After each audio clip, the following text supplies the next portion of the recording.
ഇതുവരെ നിങ്ങൾ ഈ ചാനൽ സബ്സ്ക്രൈബ് ചെയ്തില്ലെങ്കിൽ റെഡ് സബ്സ്ക്രൈബ് ബട്ടൺ ക്ലിക്ക് ചെയ്ത് സബ്സ്ക്രൈബ് ചെയ്യുക. അതോടൊപ്പം തന്നെ നോട്ടിഫിക്കേഷൻ ലഭിക്കാൻ വേണ്ടി ബെൽ ഐക്കൺ പ്രസ് ചെയ്യുക. ഇന്ന് നമുക്ക് ചിക്കൻ അൽഫാം തയ്യാറാക്കിയെടുക്കാം. ഓവൺ ഉപയോഗിക്കാതെ എങ്ങനെ പെട്ടെന്ന് നമുക്ക് ചിക്കൻ അൽഫാം തയ്യാറാക്കിയെടുക്കാം എന്ന് നോക്കാം. അതിനുവേണ്ടി നമുക്ക് ആദ്യം തന്നെ ചിക്കൻ പീസസ് ഒന്ന് നല്ലവണ്ണം കഴുകിയെടുക്കണം. അതിനുശേഷം നമുക്കിത് ചെറുതായി ഒന്ന് ഇതുപോലെ വരഞ്ഞു കൊടുക്കാം. ഞാനിവിടെ 6 പീസ് ചിക്കനാണ് എടുത്തിരിക്കുന്നത്. ഇതിലേക്ക് നമുക്ക് ഒരു ചെറുനാരങ്ങയുടെ നീര് ഒഴിച്ചു കൊടുക്കാം. 3 ടേബിൾ സ്പൂൺ തൈര് ഒഴിച്ചു കൊടുക്കാം. 1 ടീസ്പൂൺ കുരുമുളക് പൊടി ആഡ് ചെയ്ത് കൊടുക്കാം. പാകത്തിനുള്ള ഉപ്പ് കൂടി ചേർത്ത് കൊടുക്കാം. നമുക്കിതൊന്ന് കൈ ഉപയോഗിച്ച് നല്ലവണ്ണം ഒന്ന് മിക്സ് ചെയ്തെടുക്കാം.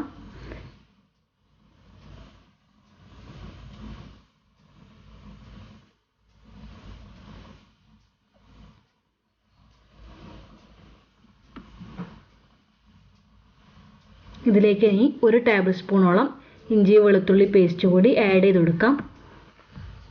അതുകൂടി ചേർത്ത് നമുക്ക് നല്ലവണ്ണം ഒന്ന് മാരിനേറ്റ് ചെയ്തെടുക്കാം. ഇനി നമുക്കിതൊരു 10 മിനിറ്റ് റെസ്റ്റ് ചെയ്യാൻ വെക്കണം.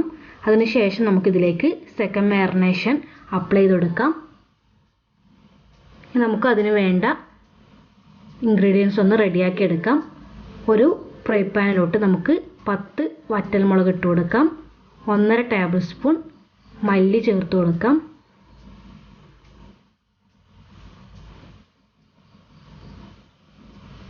ഒരു ചെറിയ പീസ് മഞ്ഞൾ ചേർത്ത് കൊടുക്കാം. മഞ്ഞളില്ലെങ്കിൽ മഞ്ഞൾപ്പൊടി ചേർത്ത് കൊടുത്താലും മതി. 1/2 ടേബിൾ സ്പൂൺ വലിയ ജീരകം ചേർത്ത് കൊടുക്കാം. 1 ടേബിൾ സ്പൂൺ ചെറിയ ജീരകം ചേർത്ത് കൊടുക്കാം. ഒരു 3 ഏലക്കായ ആഡ് ചെയ്ത് കൊടുക്കാം. 2 ചെറിയ പീസ് പട്ട കൂടി ചേർത്ത് കൊടുക്കാം. 4 ഗ്രാമ്പു കൂടി ആഡ് ചെയ്ത് കൊടുക്കാം.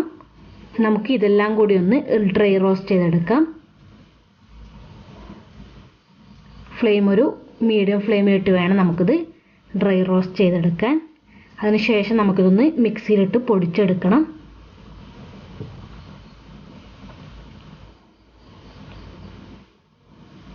ഇതിപ്പോൾ ആവശ്യത്തിന് ചൂടായിട്ടുണ്ട്. ഇത് മിക്സിയുടെ ചെറിയ ജാറിലോട്ട് ആഡ് ചെയ്തെടുത്തിട്ടുണ്ട്. ഇതുപോലെ നമുക്കിതൊരു ഫൈൻ പൗഡറായിട്ട് അരച്ചെടുക്കാം. നമുക്കിതിലേക്ക് ഒരു സവാളയുടെ പകുതി ആഡ് ചെയ്ത് കൊടുക്കാം. ഒരു തക്കാളിയുടെ പകുതി ആഡ് ചെയ്ത് കൊടുക്കാം.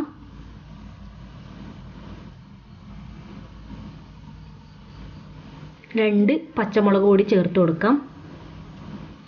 അരക്കപ്പോളം മല്ലിയില ആഡ് ചെയ്ത് കൊടുക്കാം. നമുക്ക് ഇതും കൂടി ചേർത്ത് നല്ലവണ്ണം ഒന്ന് അരച്ചെടുത്തിട്ട് വരാം. ഇതിപ്പോൾ റെഡി ആയിട്ടുണ്ട്. നമുക്കൊന്ന് ചിക്കനിലേക്ക് അപ്ലൈ ചെയ്ത് കൊടുക്കാം.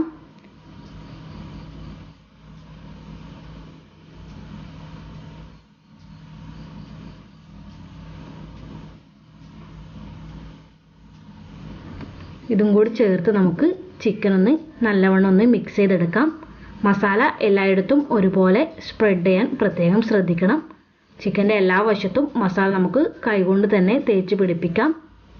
ഇതിലേക്ക് നമുക്ക് 2 ടേബിൾ സ്പൂണോളം ഒലീവ് ഓയിൽ കൂടി ആഡ് ചെയ്ത് കൊടുക്കാം. വീണ്ടും ഒന്ന് കൈ ഉപയോഗിച്ച് തന്നെ മിക്സ് ചെയ്ത് കൊടുക്കാം. ഇനി നമുക്കിത് ഒരു പ്ലാസ്റ്റിക് റാപ്പ് കൊണ്ട് കവർ ചെയ്ത് ഏകദേശം ഒരു 4 മണിക്കൂർ മുതൽ 6 മണിക്കൂർ വരെ റെസ്റ്റ് ചെയ്യാൻ വെക്കാം. ഞാനിവിടെ ഫ്രിഡ്ജിലാണ് വെക്കുന്നത്, ഫ്രീസറിലല്ല. ഇപ്പോൾ 4 മണിക്കൂർ കഴിഞ്ഞിട്ടുണ്ട്. ഇനി നമുക്കിതൊന്ന് ഗ്രില്ല് ചെയ്തെടുക്കണം. അതിനുവേണ്ടി നമുക്ക് ഇതുപോലൊരു ഗ്രില്ല് എടുക്കാം. ഇതിലേക്ക് നമുക്ക് ചിക്കൻ പീസസ് നിരത്തി കൊടുക്കാം.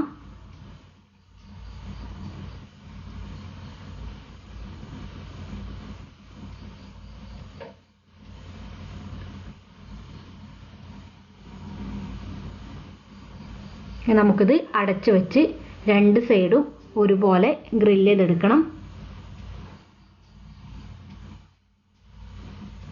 ഗ്രില്ല് ചെയ്യേണ്ട കനലിപ്പോൾ റെഡി ആയിട്ടുണ്ട്. നമുക്കിതിലേക്ക് നമ്മുടെ ചിക്കൻ പീസസ് വെച്ച് 2 വശവും ഒരുപോലെ ഒന്ന് ഗ്രില്ല് ചെയ്ത് കൊടുക്കാം. ഇടയ്ക്കൊന്ന് നമുക്ക് കത്തി കൊണ്ട് ചെറുതായി ഒന്ന് കുത്തി കൊടുക്കാം.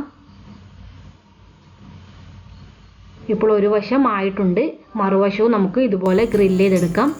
ഇപ്പോൾ നമ്മുടെ അൽഫാം ചിക്കൻ തയ്യാറായിട്ടുണ്ട്. ചൂടോട് കൂടി തന്നെ നമുക്കിത് കുബൂസിൻ്റെ കൂടെയും മയോണൈസിൻ്റെ കൂടെയും സെർവ് ചെയ്യാം. എൻ്റെ ഈ റെസിപ്പി ഇഷ്ടമായെന്ന് വിചാരിക്കുന്നു. ഇഷ്ടമായെങ്കിൽ ഈ വീഡിയോ ലൈക്ക് ചെയ്യാനും ഷെയർ ചെയ്യാനും എൻ്റെ ചാനൽ സബ്സ്ക്രൈബ് ചെയ്യാനും മറക്കരുത്. Thank you.